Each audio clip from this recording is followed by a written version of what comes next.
అన్న జగనన్న నేను ఒక లిబర్టీ తీసుకొని మిమ్మల్ని ఒక్క క్వశ్చన్ అడగచ్చా అన్న? మీ సోషల్ మీడియా సైన్యం జోష్ ఎలా ఉందన్న ఈరోజు?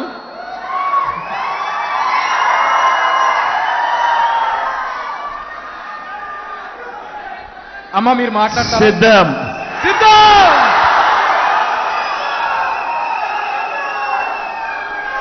అమ్మ మీరు మాట్లాడండి. Hello sir.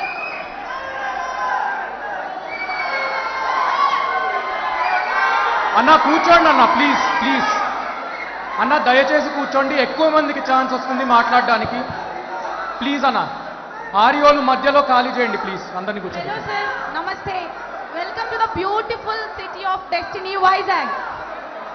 సార్ నాకు ఒక చిన్న డౌట్ ఉంది సార్. మీరు పొలిటీషియన్ అవ్వకముందు ఒక మంచి ఎంటర్‌ప్రెన్యూర్, అసలు ఇవన్నీ ఎలా హ్యాండిల్ చేస్తున్నారు సార్?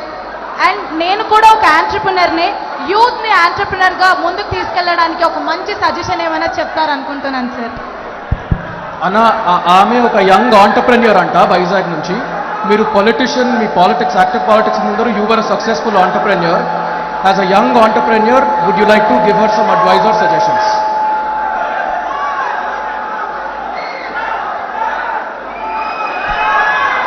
అమ్మ నేను I take the liberty to talk on behalf of CM గారు. సార్ నాకు వినిపించదు. అన్న ప్లీజ్ అన్న కూర్చోండి అన్న, ప్లీజ్ దయచేసి కూర్చోండి.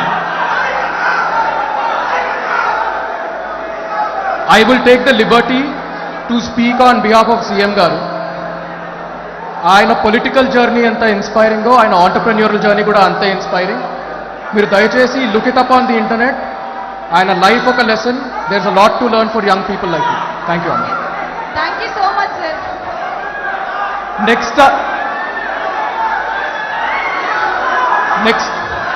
జగనన్న అన్న నమస్తే అన్న.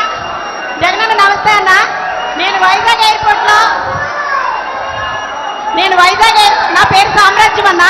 నేను వైజాగ్ ఎయిర్పోర్ట్లో ఫ్యూజన్ ఫుడ్ సంబంధించి కోడికత్తి సీను చేసిన దానికి సంబంధించి ఎయిర్ క్యాటరింగ్ లో చీఫ్ సెక్యూరిటీ ఆఫీసర్గా చేస్తున్నానన్న. నేను అప్పట్లో వాళ్ళు టీడీపీ వాళ్ళని చెప్పి తెలియకనే నేను రిక్రూట్మెంట్ చేస్తే వెళ్ళున్నానన్న. నేను జరిగింది ఏంటంటే, ఎప్పుడైతే నేను జగనన్న అభిమానం తెలిసిందో అప్పటి నుంచి వాళ్ళు నన్ను సస్పెక్ట్ చేస్తూ మీరు నన్ను ఏదో ఇన్స్పైర్ చేసి పెట్టారని నన్ను ఫస్ట్ నుంచి హెరాస్మెంట్ చేసుకుంటూ వచ్చారన్న.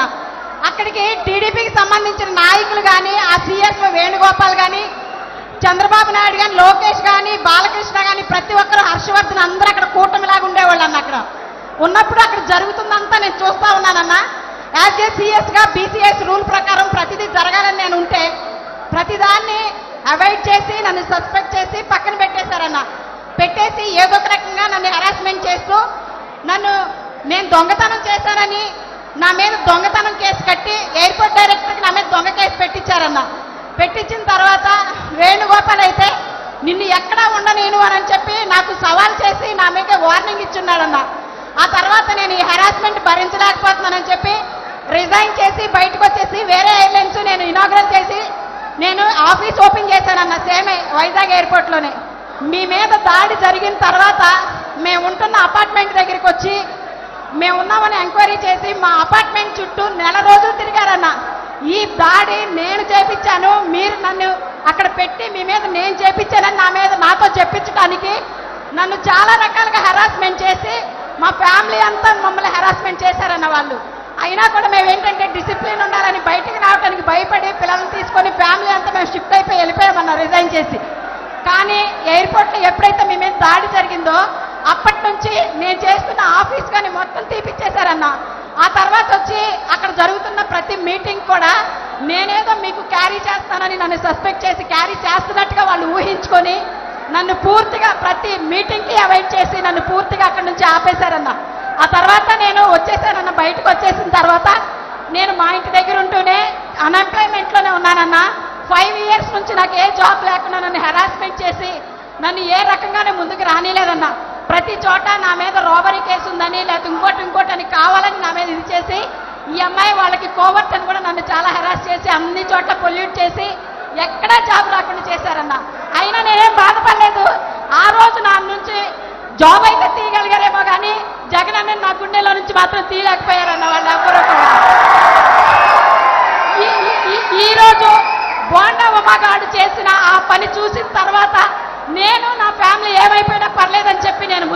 చూశాను. ఆ రోజు జరిగింది కళ్ళారా ప్రత్యక్ష సాక్షి నేనే. అక్కడ జరుగుతున్న ఒక దరిద్రమైన ఆ కూటమంతా, లోపల జరుగుతున్న చీకటి ప్రపంచం అంతా ఐ విట్నెస్ నేనన్నా. ప్రతి ఒక్కరూ చేసిందంతా నా కళ్ళతో నేను చూశాను, కానీ నేను ఏ రోజు నోరిప్పలేదు. ఈసారి మీ మీద దాడి జరిగిన తర్వాత ఇంకా నేను మౌనంగా ఉంటే ఇంకా నేను అసలు నన్ను నేనే ఉపేక్షించుకోలేదన్నా. అందుకే నేను ముందుకొచ్చి ఈ విషయాన్ని నేను బయటికి చెప్పేశానన్నా. అంతేకాదన్నా, బాండవ అప్పుడు మీకు మీ మీద దాడి చేపించినప్పుడు మీరు బస్సులో బాధపడుతుంటే చూస్తుంటే నా గుండెలు అవిసిపోయినట్టుగా నేను ఇంట్లో పడి ఏడ్చామన్నా. మీకేమన్నా జరిగితే భరించే ఓపిక అయితే మా దగ్గర లేదు. నిజంగా ఏం జరిగినా మీరెప్పుడు బాగుండాలి. మీ కాళ్ళ దగ్గర దరిదాపుల్లో కూడా ఎప్పుడు కూడా మహాకూటమైనా కూడా మీ దగ్గరికి రానియు. అందరి తరిమి తరిమి తరిమి కొడతామని చెప్తామని తెలియజేస్తానా. మీరు బాగుండాలి. ఎప్పుడు మీతో కలిసి ఈ యుద్ధంలో ధైర్యంగా పోరాటానికి మేమంతా సిద్ధమని చెప్పి మీకు తెలియజేస్తానన్నా. నేను మీ చెల్లినన్నా, మీరంటే నా పంచ ప్రాణాలన్నా. మీ అందరికీ మీరెప్పుడు బాగుండాలని దేవుడు కోరుకుంటానన్నా. ఈ యుద్ధంలో మీతో కలిసి మేమందరం కలిసి సిద్ధమన్నా. ఎంత అబ్యూస్ చేసినా, మమ్మల్ని ఎంత బాధ పెట్టినా, మాటలు చెప్పలేనంత విధంగా సోషల్ మీడియాలో మా గురించి పోస్టులు పెడుతున్నా కూడా మేము పట్టించుకోలే. మాకు కావాల్సింది మీరు. మీ గురించి మేము ఎప్పుడు అలాగే భరించాలనుకున్నాం, మేము పట్టించుకోలేదన్నా. మీరు బాగుంటారు. మళ్ళీ మళ్ళీ మళ్ళీ మీరే సీఎం, మీరే సీఎం అన్నా. జై జగనన్న, జై జగనన్న, జై జగనన్న.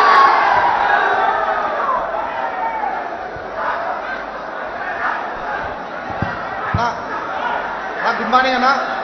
నా పేరు మల్సాన్ అనిల్ కుమార్ రెడ్డి అన్న. మా తమ్ముడి పేరు మల్సాన్ భరత్ కుమార్ రెడ్డి అన్న. నేను అన్నమయ్య జిల్లా రాయచూడి నియోజకవర్గం ఒక్క నిమిషం ఇక్కడ వచ్చా అన్న.